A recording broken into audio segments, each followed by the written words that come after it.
qu'elle soit pour toi une journée de joie et d'allégresse. Est-ce que tu peux manifester l'allégresse et la joie?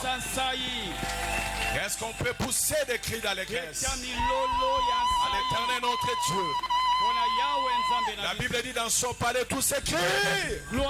Dans son palais tout s'écrit.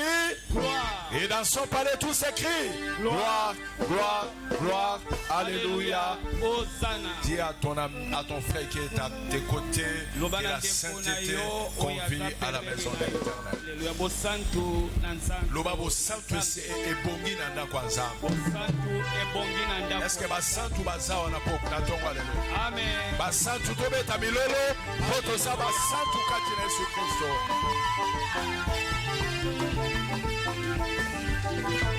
Bien-aimés, ce matin Dieu veut nous faire du bien. Je salue nos bien-aimés qui nous suivent de loin. Shalom, shalom, shalom. Restez connectés, partagez ce culte. Dieu va nous parler maintenant. Dispose ton cœur pour écouter la parole de Dieu.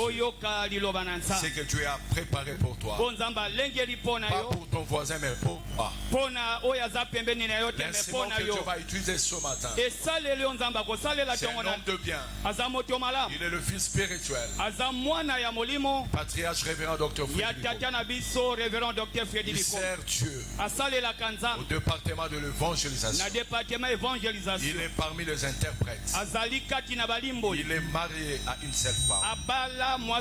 Père de 2 enfants. J'ai la joie ce matin invité en ce lieu notre bien-aimé, le serviteur de Dieu, Blanchard Ngongo. Est-ce qu'on peut acclamer Dieu? Alléluia.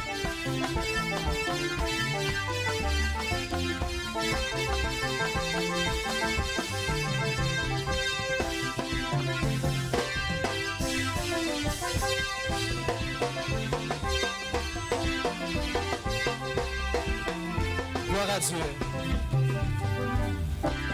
Est-ce qu'on peut encore glorieusement acclamer pour Dieu?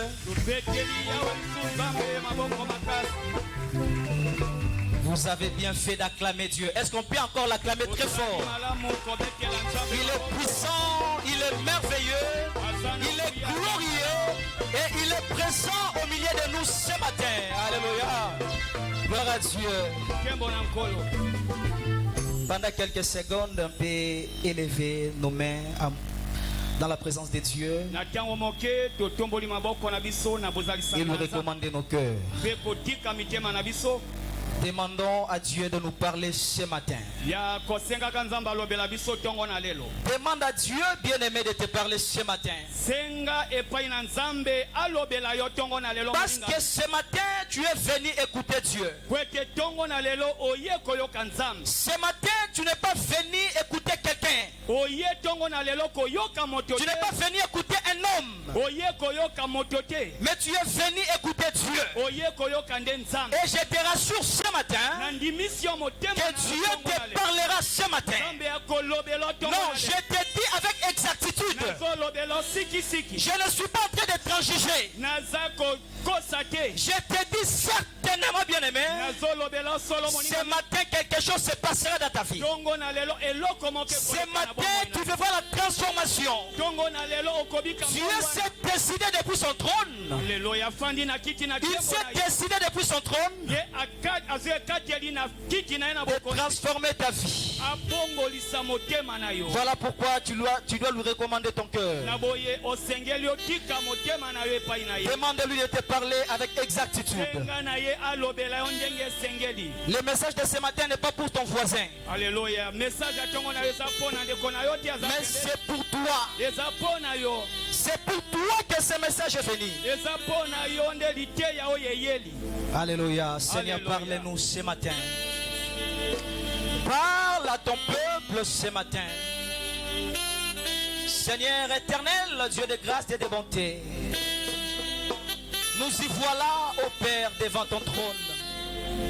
Nous voici, ô Dieu, devant ta sainte majesté. Nous nous recommandons entre tes mains, Père éternel.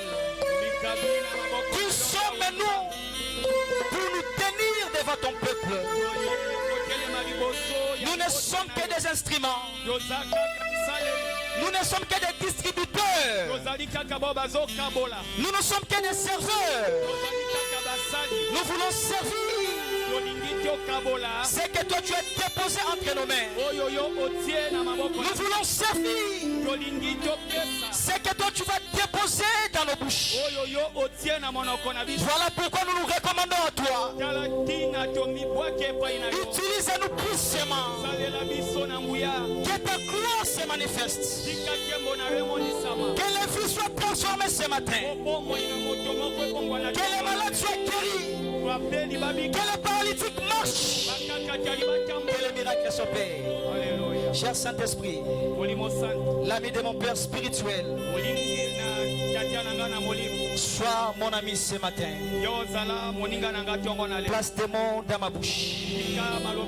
Je me lève pour détruire tout ce que Satan et ses acolytes ont préparé contre ces cultes. Je le vois à l'échec et je proclame le règne de Dieu. Je proclame la puissance de Dieu. Je proclame la gloire de Dieu. Je proclame la majesté de Dieu. Je proclame la souveraineté de Dieu. Au nom puissant de Jésus. Amen. Reprenons nos places sous la couverture du Saint-Esprit. Bien-aimés dans le Seigneur, nous ne pouvons pas commencer ce message sans pour autant rendre grâce à Dieu, lui le maître des temps et des circonstances, lui qui sait utiliser ses instruments, lui qui nous a choisis ce matin. Nous le sommes infiniment reconnaissants et nous le disons merci. Gloire à Dieu. Je vais aussi dire merci à mon Père spirituel, le révérend Dr Freddy Bikomba, affectueusement appelé Papa Fire. Je lui dis merci. Papa, de là où vous êtes, vous savez combien nous vous aimons. Vous savez combien nous vous portons dans nos cœurs. Recevez ici nos remerciements. Signe de la gratitude. Nous sommes réellement les fruits de votre apostolat. Nous sommes venus dans cette assemblée. Spirituellement, nous étions informes et vides. Tout ce que nous pouvons être spirituellement aujourd'hui, c'est grâce à l'onction de notre Père. Voilà pourquoi nous lui sommes reconnaissants. Bien-aimés, vous savez, notre papa est réellement un formateur. Il ne cesse de nous former, de nous apprendre des choses. Nous pouvons alors avec fierté nous appeler fièrement ses fils.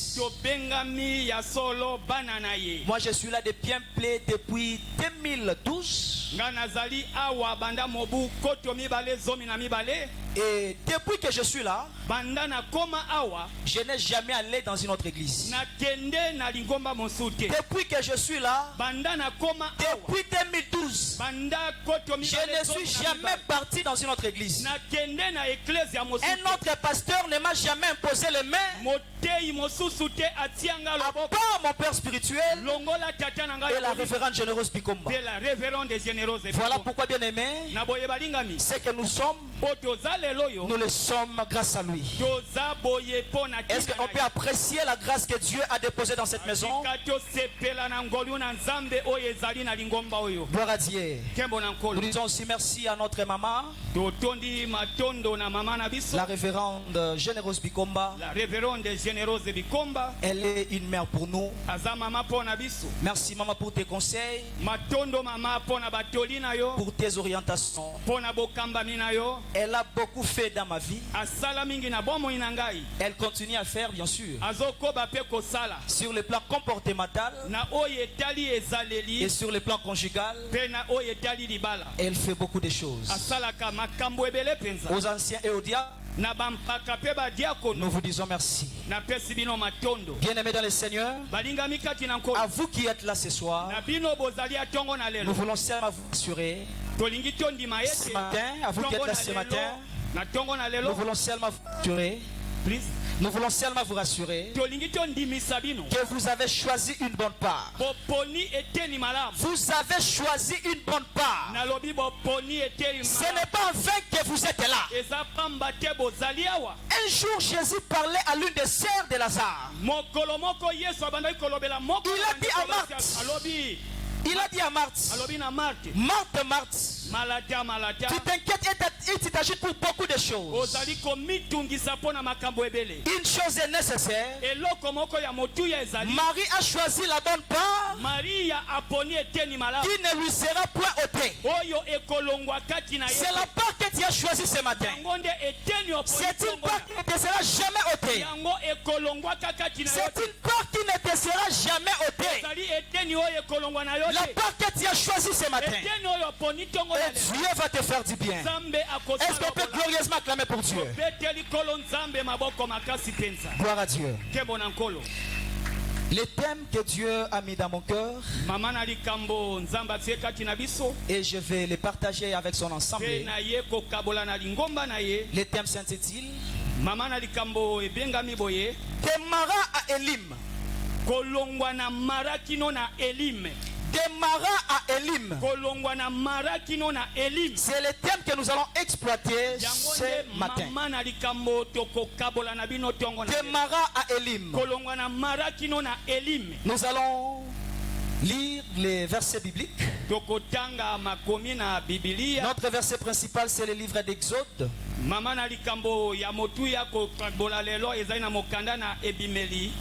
Chapitre 15. Versets 22 à 37. 22 à 27. 22 à 27. Nous lirons aussi des Rois, chapitre 4. À partir du verset 38. Et en fait, Genèse chapitre 26. Verset 17 à 22. Je m'en vais rapidement lire les livres d'Exode au 15e chapitre. À partir de son verset 22. Je lis au nom de Jésus. Moïse fit partir Israël de la mer Rouge. Ils prirent la direction du désert de Shur. Et après 3 journées de marche dans le désert, ils ne trouvèrent point d'eau. Ils arrivèrent à Mara, mais ils ne purent pas boire l'eau de Mara parce qu'elle était amère. C'est pourquoi ce lieu fut appelé Mara. Moïse cria à l'Éternel, et l'Éternel lui indiqua un bois qu'il jeta dans l'eau. Et l'Éternel lui indiqua un bois qu'il jeta dans l'eau. Et l'eau devint douce. Et l'eau devient douce. Ce fut là que l'Éternel donna au peuple des lois et des ordonnances.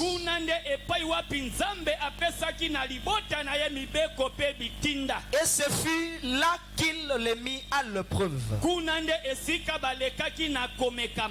Il dit, si tu écoutes attentivement la voix de l'Éternel, ton Dieu, si tu fais ce qui est droit à ses yeux, si tu prêtes l'oreille à ses commandements, et si tu observes toutes ses lois, je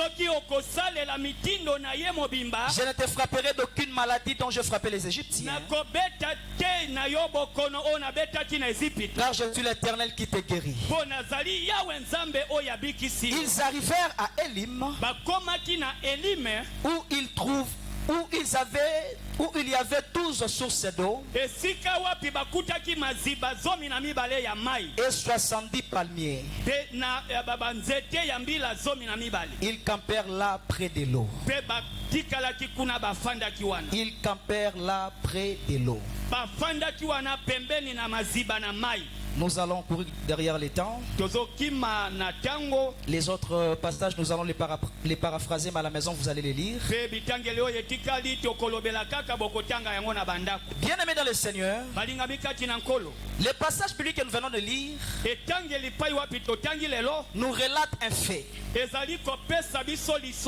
Nous relatent un fait. Ce fait s'est produit après la sortie des enfants d'Israël en Égypte.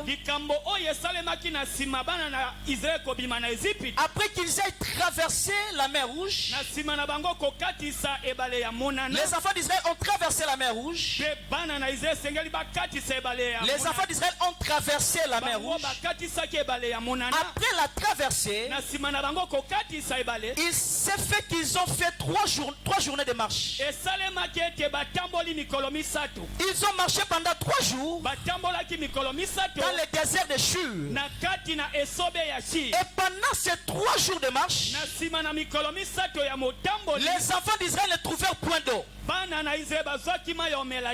ils arrivèrent quelque part. Ils ont trouvé de l'eau. Ils ont trouvé de l'eau. Une source d'espoir. Une lueur d'espoir apparaît. Vous savez, après avoir fait 3 journées de marche,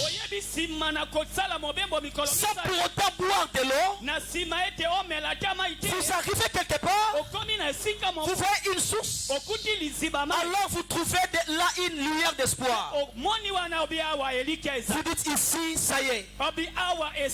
Mais qu'est-ce qui s'est passé? Ils sont arrivés alors qu'ils ont vu de l'eau, mais ils ne pouvaient pas boire cette eau parce que cette eau était amère, parce que les eaux de Mara étaient amères, parce que les eaux de Mara étaient imbuffables. Ils ne pouvaient pas boire cette eau. Bien aimé, quelle déception, quelle déception. Tu sors des problèmes. Dieu te délivre d'une situation. Tu vois à quelques mètres, une porte semble s'ouvrir. Tu te dis, ça y est, ça c'est la porte de mon repos. Mais cette porte présente des problèmes. L'eau de Mara était amère. Il ne pouvait pas boire cette eau. Mais il y a eu des choses qui se sont passées. Et nous allons les découvrir ici. Bien aimé le Seigneur, de Mara à Élim, selon notre contexte, qu'est-ce que veut dire Mara? Selon le contexte de ce matin, que veut dire Mara? Mara symbolise des moments sombres de la vie. Mara symbolise des moments sombres de la vie. Mara symbolise des moments où tout est noir. Mara, je dois aller lentement parce que c'était un enseignement. Il y a les gens qui écrivent. Amen. Amen. Je disais, Mara symbolise des moments où tout est noir.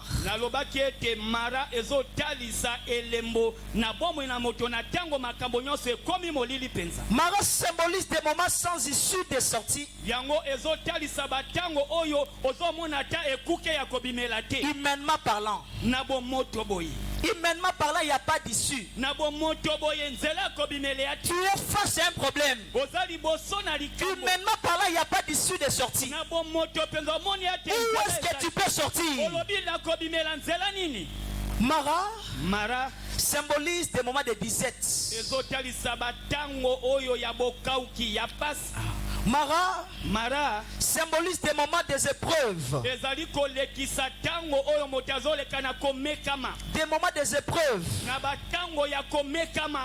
Mara symbolise des moments où tu perds tout. Sans motif ni une explication claire. À l'exemple de Job, il a aussi passé par des épreuves. Il est aussi passé par des moments sombres. Il a aussi passé par des moments où tout était noir. Il est passé par des moments de Mara. Des moments où Job avait tout perdu. Job a tout perdu. Il a tout perdu. Sans motif, sans explication, soudainement comme ça, il perd tout. C'est ça le Mara. Bien aimé dans le Seigneur, tu es là ce matin. Tu me suis dans cet auditoire. Toi aussi peut-être, tu passes par des moments de Mara. Des moments où tout est noir dans ta vie. Des moments où tout est sombre dans ta vie. Tu perds des choses sans raison. Tu perds tes relations. Tu perds tes amitiés. Tu perds même ton travail. Pour n'avoir rien fait. Mais tu perds le travail. Pour n'avoir pas commis un délit. Mais tu perds le travail. Tu perds ses fiancés. Ton mariage est en train d'être secoué. Tu es là ce matin. Tu passes par ces moments. Par des moments de Mara. Parce que je voudrais dire ce matin, les Maras sont multidimensionnels et multisectoriels. Retenez-les. Retenons-les. Mara est multidimensionnel et multisectoriel. Il y a un secteur de ta vie où tu passes par ces moments. Oui, pourquoi Mara est multidimensionnel? Pourquoi Mara est multisectoriel? Tu es là, tu demandes à Dieu le mariage. Tu es dans le mariage, mais tu n'as pas la paix dans ce mariage. C'est un Mara. Tu avais demandé le mariage, tu étais dans le mariage, mais il n'y a point d'enfant. C'est un Mara. Tu avais demandé le travail, tu étais dans le travail, il n'y a pas de promotion. C'est un Mara. Les Maras sont multisectoriels et multidimensionnels. Tout appelé, tout enfant de Dieu a un secteur de sa vie, a un secteur de ta vie, de sa vie qui passe par les Maras. Mais les Maras n'est pas la fin. Les combats ne sont pas à la fin. Ils peuvent venir. Les obstacles peuvent venir. Mais ce n'est pas la fin. Il y a Elim qui nous attend. Il y a Elim qui nous attend. Parce que les enfants d'Israël, après qu'ils aient arrivé dans les eaux de Mara, après que Dieu ait transformé ces eaux amères en sources douces, Dieu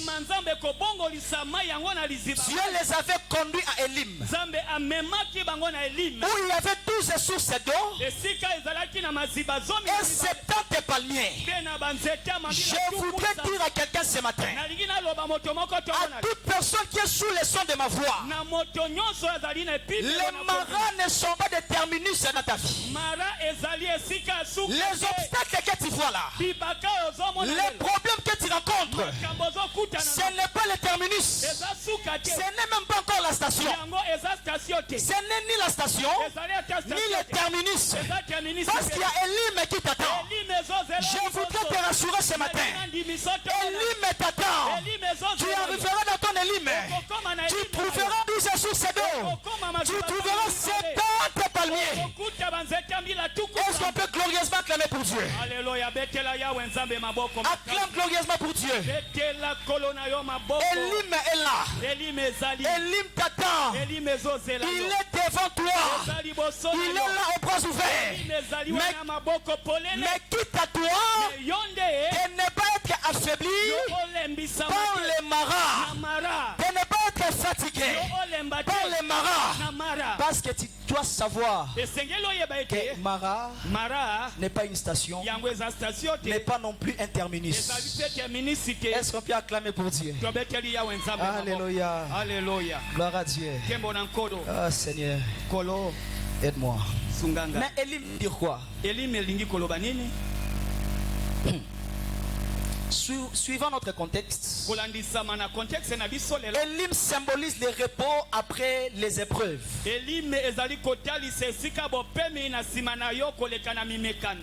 symbolise le repos après les épreuves.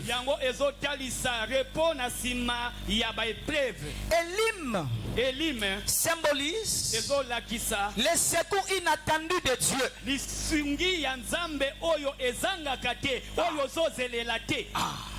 Elim symbolise la provision et l'abondance divine. Oui, bien-aimé dans le Seigneur, je te dis certainement ce matin, tu entreras dans ton repos. Après les épreuves que tu vois, après les épreuves qui t'assaillent, après les épreuves que tu rencontres, je te dis ce matin, tu entreras dans ton repos. Le repos est là. Ne te décourage pas. Elim veut dire le repos. Dieu est en train d'arranger un repos pour toi. Après ce combat, il y a un repos que Dieu arrange pour toi. Ce repos existe. Ce repos existe. Je te dis certainement que tout mon cœur, devant la chair de mon Père, je te dis, il y a un repos pour toi. Dieu te prépare un repos. Le repos est là. Il y a un secours inattendu. Il y a un secours inattendu. Un secours que tu n'attendais pas. Un secours que tu n'attendais pas. Ce secours existe. Ce secours existe. Bien-aimé dans le Seigneur, ne soyez pas intimidés par des problèmes. Moi, tel que je suis là, mes parents sont là. Ils peuvent témoigner. Maman Lucie et Papa Alain. Je n'ai jamais été intimidé par des problèmes. Le problème ne m'intimide jamais. Peu importe la gravité, je n'ai jamais été intimidé par un problème. Parce que je sais. Parce que j'ai compris une vérité. Après les épreuves, il y a le repos. Après les épreuves, il y a un secours inattendu. Rusakapaya. Elim symbolise la provision et l'abondance de Dieu. Elim peut aussi symboliser un Rehoboth. Un Rehoboth. Un moment où Dieu te met au large. Si vous lisez Genèse 26, 17 à 22, vous verrez comment les serviteurs d'Isaac creusaient des puits, mais ils rencontraient des problèmes. Ils ont creusé première puits, le puits d'Abraham. Le puits d'Abraham. Ils ont rencontré des problèmes. Ils ont abandonné ce puits-là. Ils sont allés. Ils ont encore creusé un autre puits. Ils ont appelé ça le puits de sec. Ils ont encore rencontré des problèmes de combat. Ils ne se sont pas découragés. Ils ont laissé le puits de sec à leurs oppresseurs. Ils sont avancés. Ils ont encore creusé un puits. Ils ont donné à ce puits-là le nom de Sitna. Ils ont encore rencontré des problèmes, des combats. Mais comme ils savaient que les problèmes ne peuvent jamais nous intimider, ils ne se sont jamais découragés. Ils ont encore avancé. Si vous lisez à partir du verset 22, c'est de là qu'ils ont creusé un autre puits. La Bible dit ceci: auquel il ne rencontra aucun problème. Je paraphrase, aucune difficulté, aucun combat. Et il donna à ce puits le nom de Rehoboth. Parce qu'ils ont dit, Dieu nous a mis au large. Après l'étape de Mara, il y a Elim qui peut signifier un Rehoboth. De moi où Dieu étend l'espace de ta tente. De moi où Dieu est en train de t'élargir. Dieu t'élargit à gauche. Il t'élargit à droite. Il t'élargit devant. Il t'élargit derrière. Il t'élargit. Tu vois et tu dis, ça c'est un Rehoboth. Ça c'est un Rehoboth. Dieu me met au large. Dieu étend l'espace de ma tente. C'est ça Elim. Il y a un Rehoboth qui existe. Alléluia. Acclame pour Dieu. Acclame pour la parole de Dieu. Acclame pour sa sainte présence. J'aime la parole de Dieu. J'aime enseigner la parole de Dieu. J'aime la parole. Alléluia. Bien-aimés dans le Seigneur, qu'est-ce que nous pouvons dire en reformulant notre thème?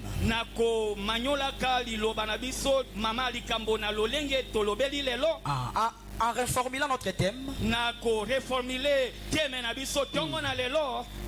notre thème, comment pouvons-nous le comprendre? Nous pouvons dire de Mara à Elim veut dire des épreuves au repos, des moments sombres de la vie, au secours inattendu de Dieu. De Mara à Elim veut encore dire des chômages à l'emploi. De Mara à Elim veut encore dire de la stérilité à la fécondité. De Mara à Elim, place ton problème et place la solution à ton problème. Est-ce que quelqu'un me comprend? De Mara à Elim veut dire de ton problème à la solution. C'est ça, bien-aimé. De la stérilité à la fécondité. De la maladie à la guérison.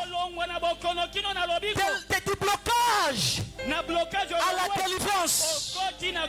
C'est ça, Mara à Elim. Acclamons glorieusement pour Dieu. Bien-aimé dans le Seigneur, il est important de savoir que si Dieu nous fait passer par des maras, par des détresses, par des situations compliquées, l'objectif n'est pas notre destruction, ni pour que nous nous éternisons là-bas. Quand Dieu te fait passer par des moments sombres, quand Dieu te fait passer par des moments difficiles, tu dois savoir l'objectif de Dieu derrière ces épreuves n'est pas ta destruction. L'objectif de Dieu derrière les combats que tu rencontres n'est pas ta destruction. L'objectif de Dieu derrière les obstacles que tu rencontres n'est pas pour que tu sois détruit.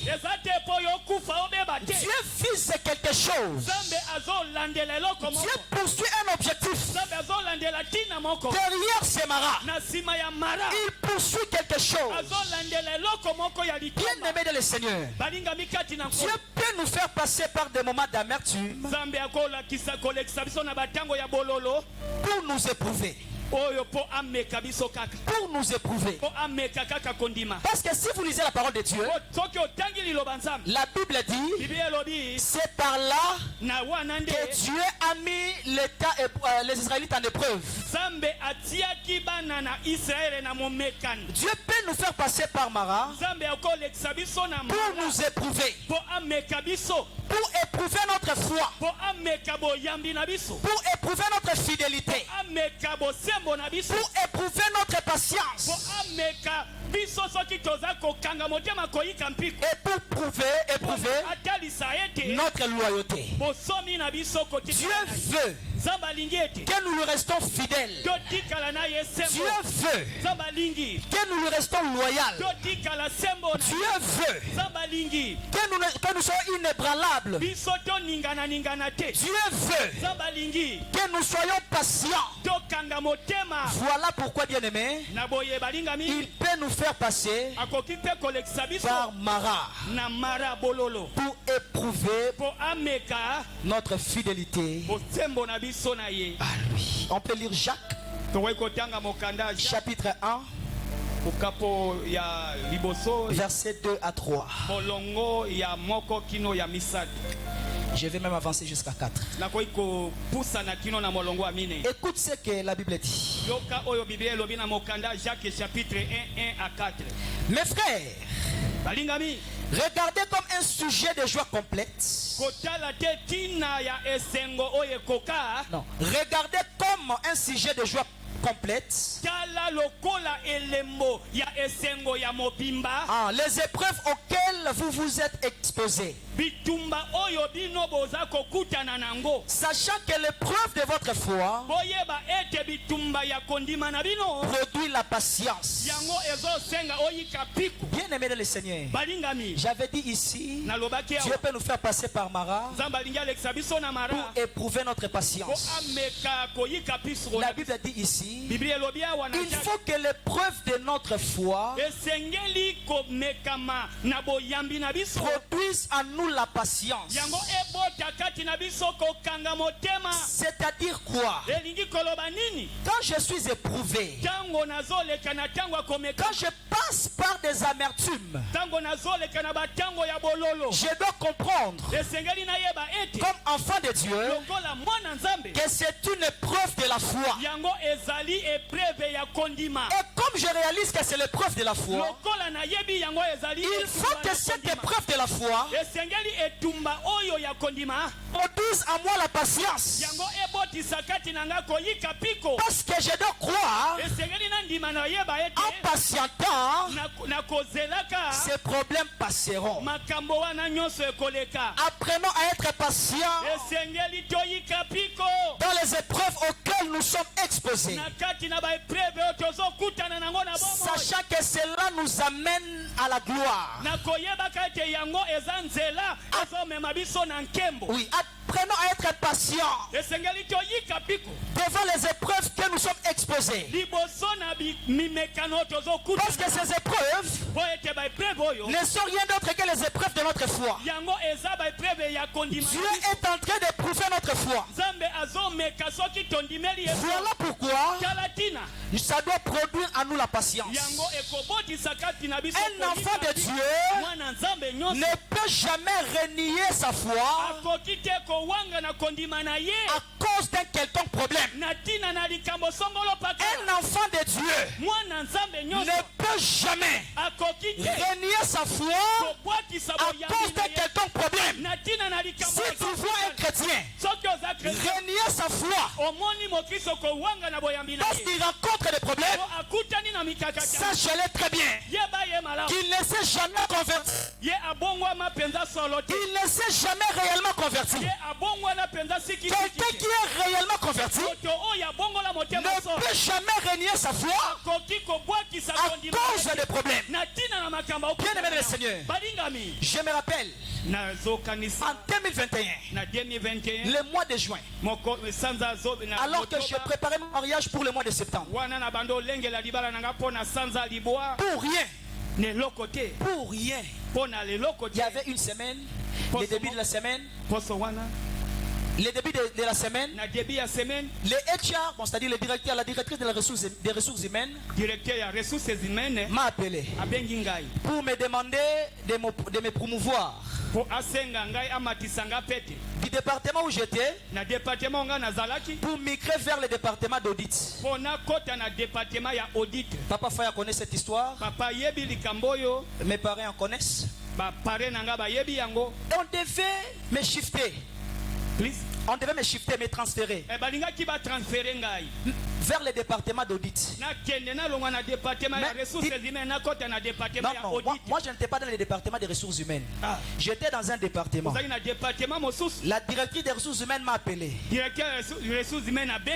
m'a dit ceci: Monsieur Blanchard, nous avons vu tes prouesses et tu parles aussi anglais. On doit te faire sortir de là pour t'amener au département d'audit. On devait informer à ma chef de département. On l'a informé.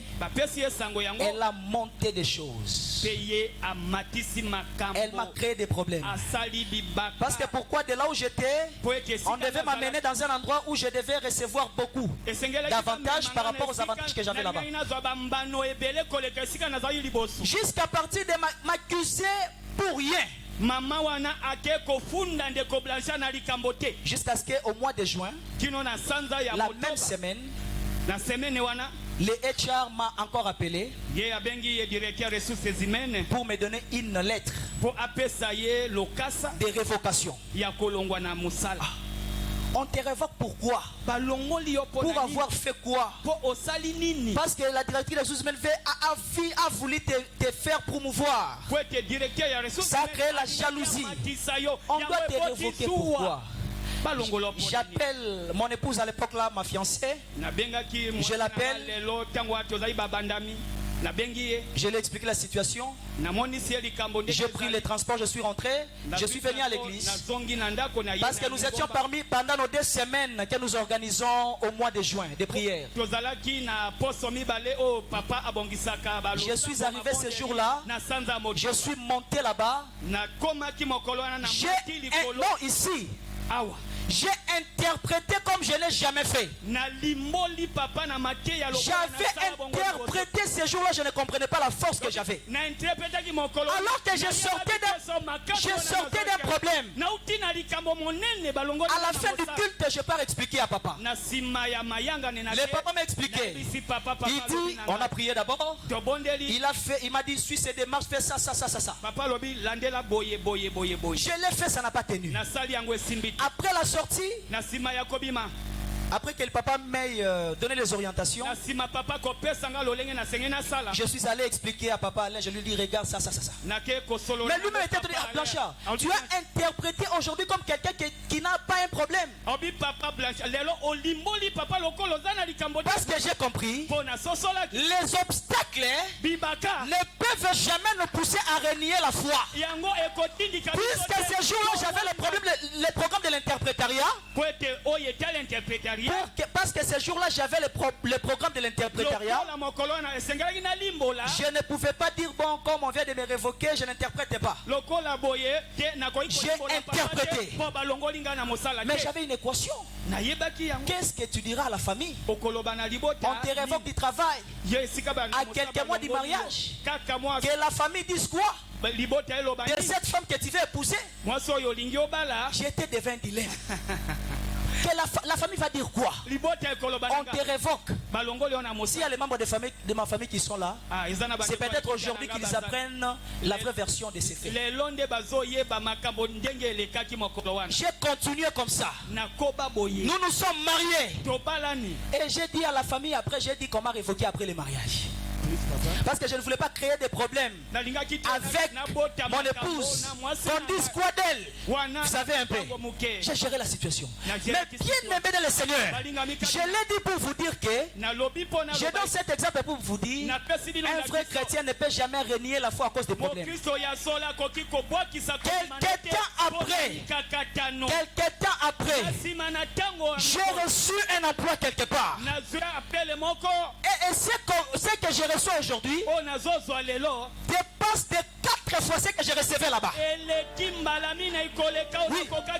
Ce que j'ai reçu aujourd'hui, même de plus de 4 fois, plus que ce que j'ai reçu là-bas. Parce que j'avais compris que ça, ce n'est qu'un marat. Ce n'est qu'un marat. Ce n'est qu'une épreuve. Le Dieu devait m'empêcher à ne pas me marier. Je ne veux pas laisser la porte au diable. Satan, tu as fait que je perde ce travail. Hein? Mais moi, je vais épouser cette femme. Et quelques temps après, Dieu m'a restauré. Dieu m'a donné plus que ce que j'avais perdu.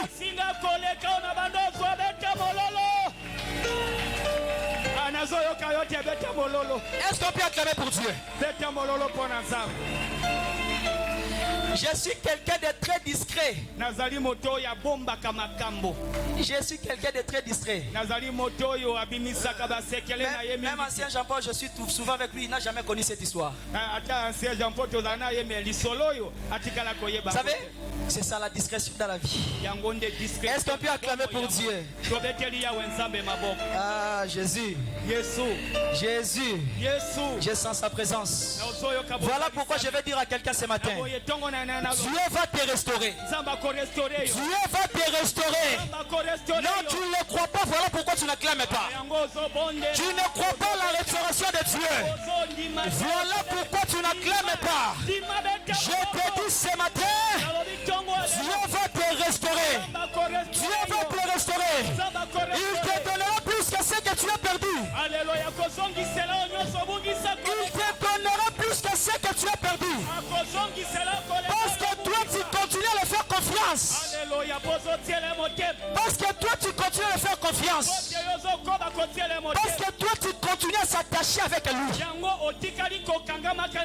Cet attachement te payera. Je te dis frère, cet attachement te payera. Cet attachement à Dieu te payera. Dieu te bénira. Il va te restaurer. Non qu'il va te restaurer. Non seulement qu'il va te restaurer, mais il va te donner plus que ce que tu as perdu. Est-ce que quelqu'un croit à ça? Je déclare bien aimé, le Dieu que nous prions est vivant. Le Dieu de notre Père spirituel est vivant. Le Dieu de cette maison est vivant. Le Dieu de Fire Ministries est vivant. Sous l'onction de mon Père spirituel, je me tiens devant l'autel de mon Père et je proclame la restauration de Dieu dans ta vie. La restauration de Dieu dans ta vie. Je proclame, bien aimé, ne regrette pas ce que tu as perdu. Ne regrette pas ce que tu as perdu. Ce que tu as perdu est moins par rapport à ce que Dieu te donnera. Je te dis frère, ce que tu as perdu est moins par rapport à ce que Dieu te donnera. Dieu va restaurer quelqu'un. Je vois la restauration. Je vois un vent de la restauration dans cette maison. Je vois le vie être restauré.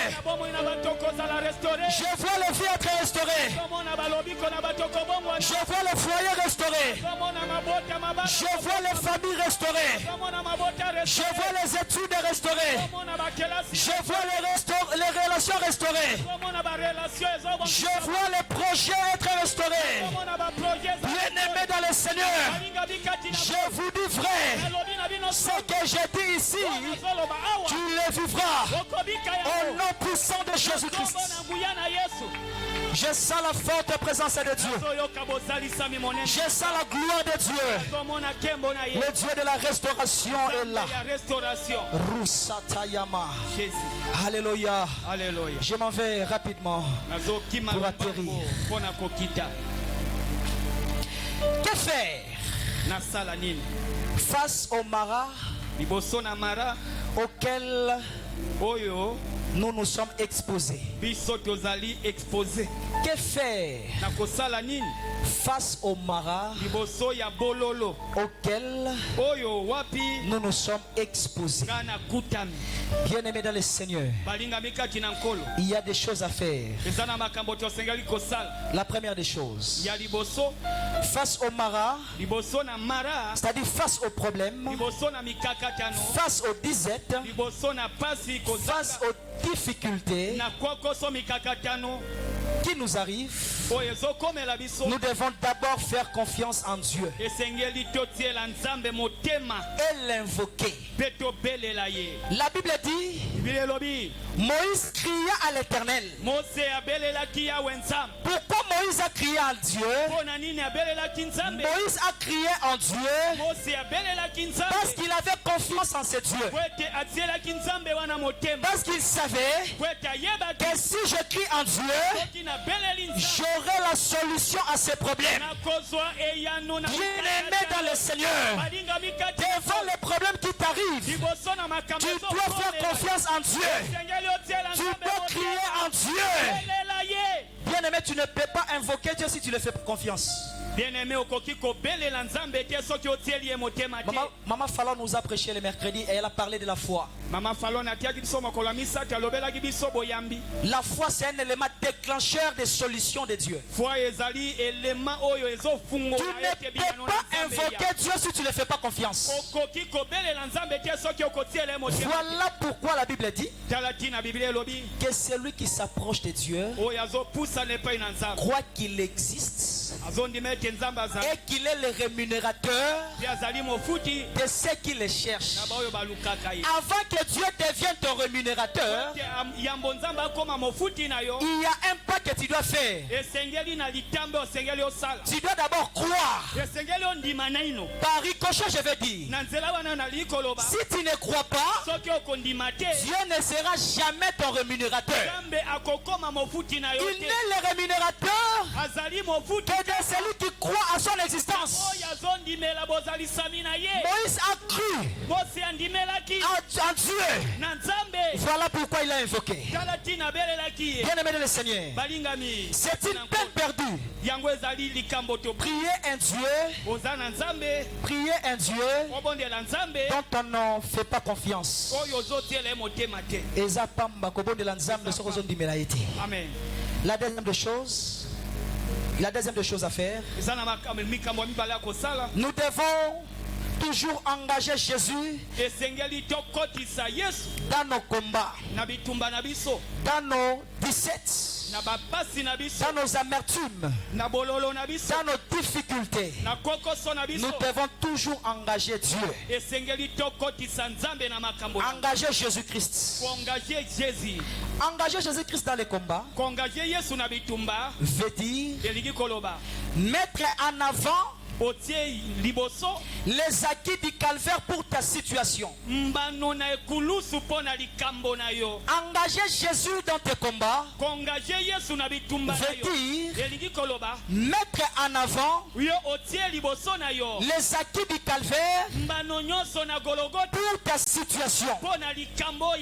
Bien-aimé de le Seigneur, vous serez d'accord avec moi que Moïse, après avoir prié Dieu, a prié, Dieu lui indiqua un bois qu'il jeta dans l'eau et l'eau devint douce. Dieu avait indiqué à Moïse un bois C'est-à-dire, quand tu pries bien aimé dans tes problèmes, Dieu va te donner une orientation à suivre. Tous les problèmes ne se résolvent pas de la même manière. Je vous dis vrai. Tous les problèmes ne se résolvent pas de la même manière. Tous ces problèmes-là, lorsque Moïse a prié, Dieu lui a indiqué un bois. Moïse a jeté ce bois dans les eaux et les eaux sont devenues douces. Que veut dire le bois que Dieu avait donné, avait montré à Moïse? Ici, je vais donner 3 significations de ce bois. Je m'en vais atterrir. Premièrement, ce bois symbolise la croix de Jésus-Christ. Le bois que Dieu a indiqué à Moïse, si nous pouvons contextualiser ça dans notre époque, parce que ce bois n'est plus un bois physique, ce bois est maintenant un bois spirituel. Ce bois symbolise d'abord la croix de Jésus. Donc, bien aimé de le Seigneur, tu dois présenter à tes problèmes la croix de Jésus. Lorsque tu as des problèmes, présente à ces problèmes la croix de Jésus. Parce que la croix de Jésus est la solution de Dieu aux besoins totaux de l'humanité. C'est ce que notre Père nous dit ici. La croix de Jésus est la réponse de Dieu aux besoins totaux de l'humanité. Lorsque tu es confronté aux problèmes, tu dois présenter à ces problèmes-là la croix de Jésus. Sachant que c'est à la croix que tout était accompli. Il n'y a plus de condamnation pour les élus de Dieu. Alléluia. Alléluia. La croix de Jésus. La deuxième signification, c'est l'autorité.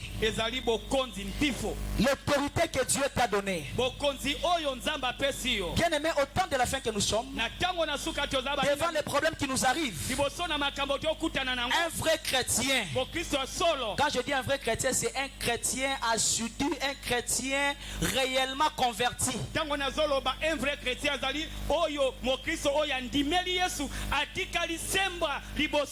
Ne peut jamais aller chercher des solutions ailleurs.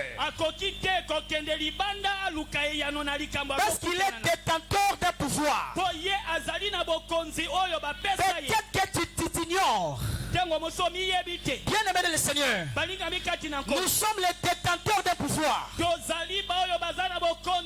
avons un pouvoir à nous.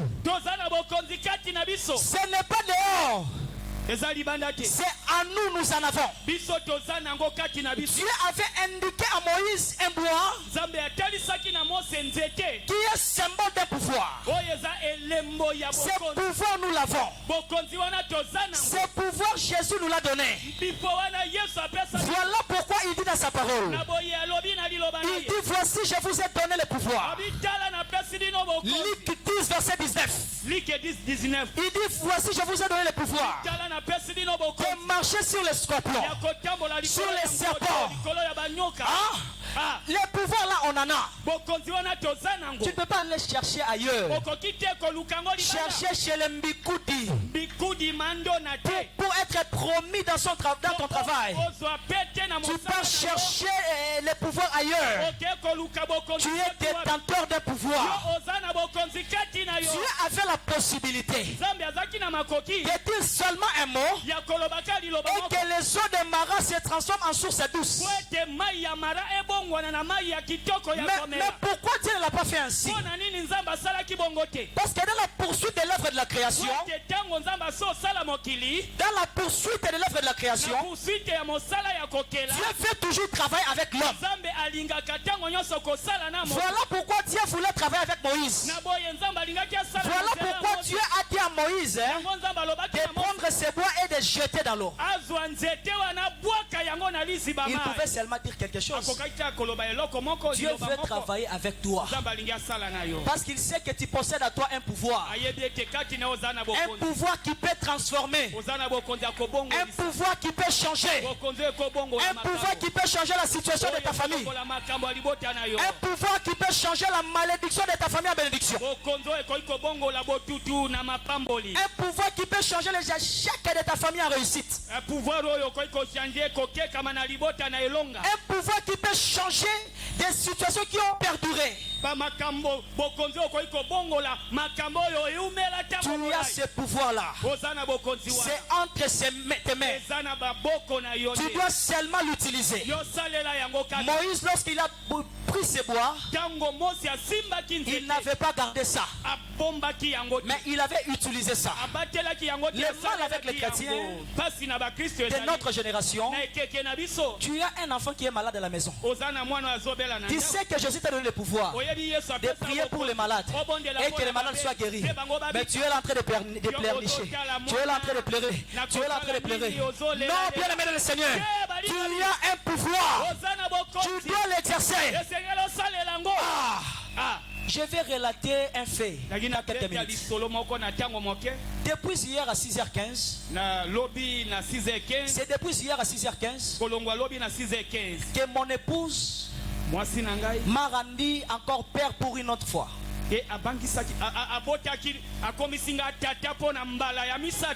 Depuis hier à 6h15. Mais qu'est-ce qui s'est passé? Le vendredi, j'étais au travail. Au bureau à 14h. Mon épouse m'appelle. Il dit, Tati, viens maintenant. Si tu ne viens pas, ça ne va pas. J'ai arrêté le travail là. Je suis sorti, j'ai pris le sac. Je rentre à la maison, je la prends, on part à l'hôpital. Nous sommes arrivés à l'hôpital. On a attendu. Depuis qu'on était arrivé, on attendait. Elle avait des douleurs, mais l'enfant ne sortait pas. On part comme ça, on l'examine, on dit maman rentre. Mais pendant ce temps-là, la fille d'autrui donc souffrait. L'enfant est là à quelques centimètres. Mais il y a ce que les mamans savent, on appelle ça poche des os. Cette poche-là doit d'abord s'éclater. Ça doit d'abord s'éclater pour que l'enfant sorte. Mais cette poche ne s'éclatait pas. Mais l'enfant est là. Quelques centimètres. 18h. 20h. 22h. 0h. Sachant que le dimanche je dois intervenir. Je dois préparer le culte. Mais je suis là. 0h. 1h. 2h. En train de sillonner l'hôpital. Prier. 4h. 5h. Le docteur m'appelle pour la dernière fois. Dit papa, ça c'est la dernière observation. Si cette fois-ci cette poche ne s'éclate pas, si l'enfant résiste, on doit l'opérer. J'ai écouté ce que le médecin dit, mais je n'ai pas dit à mon épouse. Je suis sorti. J'ai encore prié. Il nous a appelé pour la dernière fois 6h. Nous sommes entrés à la salle d'accouchement. Moi je sais là, j'étais là en train de prier. Le docteur voyait là, rien ne marchait. Il m'a appelé, il dit non. Avec notre expertise, je peux créer des mécanismes pour que cette poche d'eau s'éclate. Pas de manière naturelle, mais avec des manières de la science. Là, je peux faire quelque chose qui va éviter l'opération de césarienne. Et si je ne priais pas? Mais ce docteur a cette connaissance depuis. Pourquoi avant il ne m'avait pas dit ça? Bien aimé, la prière, les pouvoirs, tu en as. Tu peux changer, tu peux transformer des choses. J'avais prié et ces pronostics des médecins ont changé. À 6h15, l'enfant est sorti. Il a pleuré. J'ai rendu gloire à Dieu. J'ai dit, c'est ce que Dieu est capable de faire. C'est ce que Dieu est capable de faire. Bien aimé le Seigneur. Tu as un pouvoir entre tes mains. Il faut l'utiliser. Il faut l'utiliser. Il faut l'utiliser. Sapraya masata yakapa. Nuriya basata yeke. Rusakatayama. Rubobobobo saya. Alléluia. Tu dois l'utiliser. Merci Papa Daniel, j'atterris déjà. Utilise ton pouvoir, le pouvoir que tu as. Il faut l'utiliser. Tu en as. Tu peux transformer des situations. Le médecin peut dire ça. Avec le pouvoir que tu as, tout change en un clin d'œil. Tu as ce pouvoir-là. Il faut seulement l'utiliser. Moïse n'avait pas gardé le bois. Moïse l'a utilisé. Il a jeté dans les eaux. Et les eaux se sont transformées en une source douce. Est-ce qu'on peut acclamer pour Jésus? Ah, gloire à Dieu. Bien-aimé, la dernière des choses. Nous devons imposer la vie de Jésus dans nos problèmes. Car Jésus est la vie. Voici, bien-aimé, l'eau qui est symbole de vie. L'eau qui est symbole de la vie. Mais les eaux de Mara ne donnaient pas la vie. Les eaux de Mara étaient mortelles parce que ces eaux étaient amères. Il faut imposer la vie de Jésus dans nos problèmes. Bien-aimé le Seigneur, il fallait que Moïse, en jetant ces bois, la troisième signification de ces bois, ces bois symbolisent la vie de Jésus. La vie de Jésus. Parce que c'est à la croix que Jésus avait donné sa vie. Il a donné sa vie à la croix. Donc le bois que Moïse avait jeté symbolisait la vie de Jésus. Il a fait entrer la vie de Jésus dans ses problèmes. Bien-aimé de le Seigneur, là où il y a la mort dans ta vie, introduis la vie de Jésus. Là où il y a la mort dans ta vie, introduis la vie de Jésus. Introduis la vie de Jésus. Jésus donne la vie. Jésus est la vie. Il est le chemin, la vérité et la vie. Il faut introduire la vie de Jésus dans tes problèmes.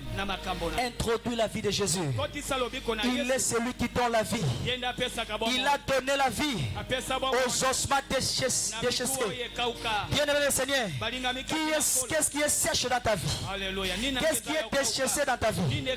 Bien-aimé le Seigneur, tu as le pouvoir d'imposer la vie de Jésus, de transformer cette mort à la vie, de transformer ces problèmes en solution.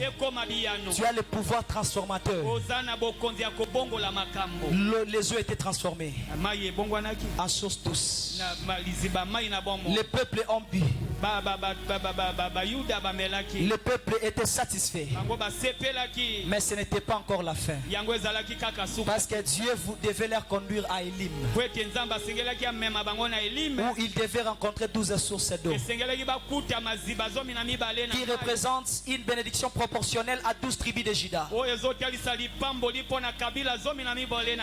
Dieu devait les conduire à Élim. Bien-aimé dans le Seigneur, j'atterris en disant ceci. Mara n'est pas une station. Il y a une différence entre station. Il y a une différence entre une station et un terminus. Mara n'est pas une station. Toi, tu ne vas pas te stationner là. Au niveau que tu es, au niveau que tu es, tu ne peux pas stationner là-bas. Ça, ce n'est pas ta station. Le peuple ne pouvait pas stationner là-bas. Voilà pourquoi ils marchaient. Quand ils ont transformé de l'eau à source douce, ils ont bu et ils se sont avancés pour arriver à Élim.